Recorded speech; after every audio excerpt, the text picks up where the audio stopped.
نبی کے دین پہ مٹنے کی بات کرتے ہو، حسین جیسا چلے جاتا۔ وقال النبي صلى الله عليه وسلم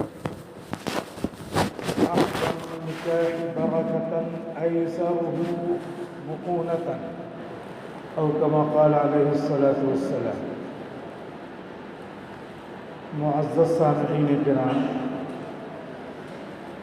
اللہ کے رسول صلی اللہ علیہ وسلم نے ارشاد فرمایا ہے، اعلنوا بالنکاح، کہ نکاح کا اعلان کرو، یعنی نکاح کا لوگوں کو اعلان کر کے اس کا علم دو، بتلاؤ، اور نکاح کی مجلس مسجدوں میں منعقد کرو۔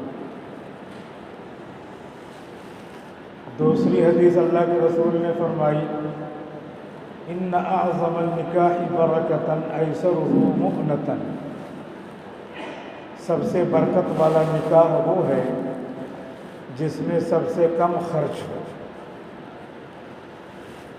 لہٰذا اس حدیث کی بنیاد پر ہمیں مسجدوں میں نکاح منعقد کرنا چاہیے اور کم سے کم خرچ کرنا چاہیے۔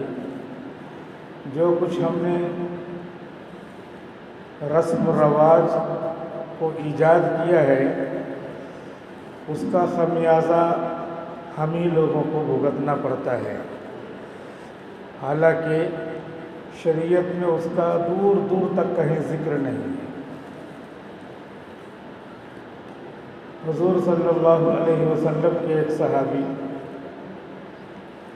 حضور کے سامنے آئے، حضور نے کہا کہ یہ کپڑے میں تمہارے کیا لگا ہے؟ انہوں نے فرمایا کہ یہ خوشبو ہے۔ کہا یہ تو خوشبو نکاح کے موقع پہ لگاتے ہیں مدینے میں۔ کہا ہاں اللہ کے رسول، میں نے نکاح کر لیا ہے۔ حضور صلی اللہ علیہ وسلم نے فرمایا بہت اچھا، اب تم ولیمہ کرو، اولم ولو بشاۃ، اب ولیمہ کرو، چاہے پوری بکری بکرا ذبح کر کے ولیمہ کرنا پڑے، چاہے خرچ کرنا پڑے، لیکن ولیمہ ایسی سنت ہے کہ اس میں خوب خرچ کر کے ولیمہ کرو۔ وہ صحابی عبد الرحمن بن عوف تھے اور مدینے میں مالداروں میں ان کا شمار تھا۔ انہوں نے نکاح کر لیا۔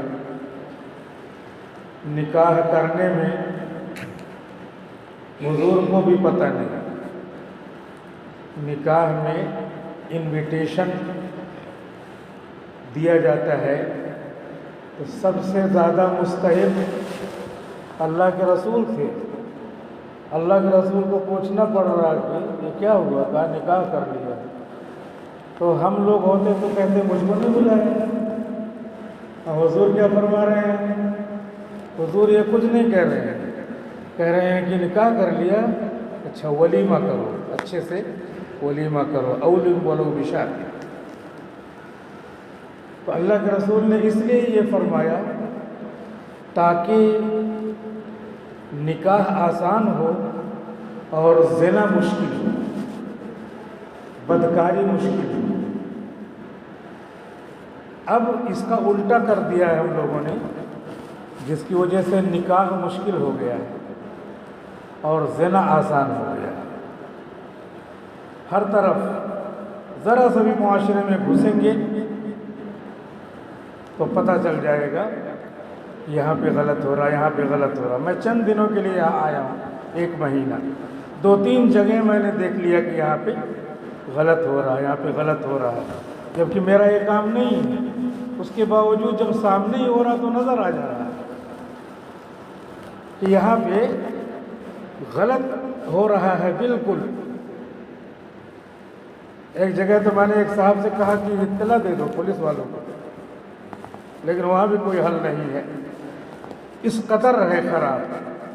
جسے یہاں پہ کہنے کے بجائے آپ اشارے سے خود سمجھ جائیں گے کہ معاشرہ کتنا زیادہ گندا ہو چکا ہے۔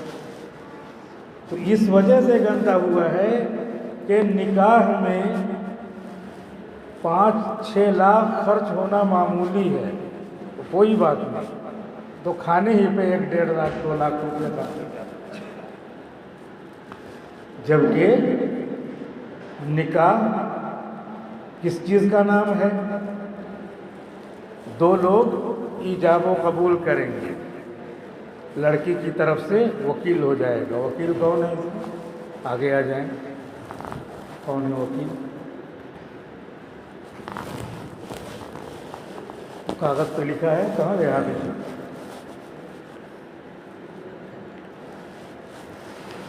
تو وکیل، کیونکہ لڑکی آ نہیں سکتی، پردہ ہے، تو ان کی طرف سے وکیل ہوں گے، اور اس کے بعد جن کا نکاح ہے وہ ہوں گے۔ ایک صاحب ان سے کہہ دیں گے کہ فلاں کا نکاح فلاں سے ہو رہا ہے، آپ نے قبول کیا؟ ہاں قبول کیا۔ کبھی کبھی کلمہ پڑھوا لیتے ہیں، کلمہ پڑھیے لا الہ الا اللہ محمد رسول اللہ، تو اس میں حکمت یہ ہوتی ہے کہ آدمی پتہ نہیں الٹا سیدھا کیا بکتا ہے۔ کبھی کہہ دیا میں فرشتے کو نہیں مانتا، کبھی کہہ دیا میں خدا کو بھی نہیں مانتا، کیا ہوتا ہے؟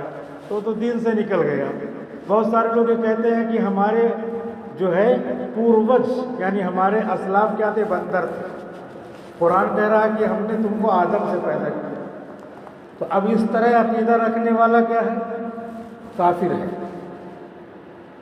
تو اب یہ اس طرح کا عقیدہ جو رکھتا ہے، تو اس لیے اب وہ دین سے نکل گیا تو کلمہ پڑھوا لیتے ہیں۔ بقیہ عموماً ایسا ہے کہ آدمی نماز پڑھتا ہے، روزہ رکھتا ہے، سب کچھ ہے، تو مسلمان ہے، تو اس لیے اس کی ضرورت نہیں ہے۔ لیکن جہاں بھی پڑھوا لیتے ہیں تو یہ نیت رہتی ہے، استحباباً رہتا ہے کہ شاید دین میں نہ ہو، اور ویسے بھی پڑھوا لیا تو کوئی حرج نہیں، لیکن اس کو ضروری سمجھنا، مسلمان بھی ہے، روز نماز پڑھتا ہے اور ہر چیز کرتا ہے دین کی، پھر بھی کہنا نہیں کلمہ پڑھے بغیر نکاح نہیں ہوگا، ایسا نہیں ہے کچھ۔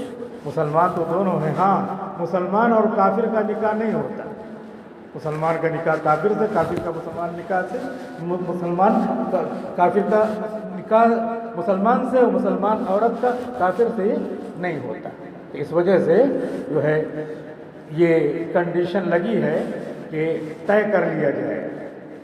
ہمارے جامعہ میں جو ذمہ دار ہیں انہوں نے ایک بہت بڑے جو ہے منصب کے، دنیاوی منصب کے آدمی تھے، اور مولانا کو کہا تھا کہ آپ نکاح کو ذرا نکاح کروا دیجئے ہماری بچی کا۔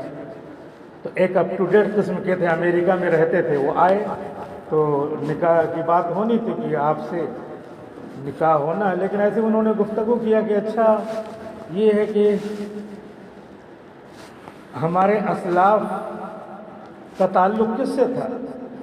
تو انہوں نے کہا ہمارے سارے اسلاف منکی تھے، اور ان کے اصل جو ہے وہ بھی منکی تھے، بندر تھے۔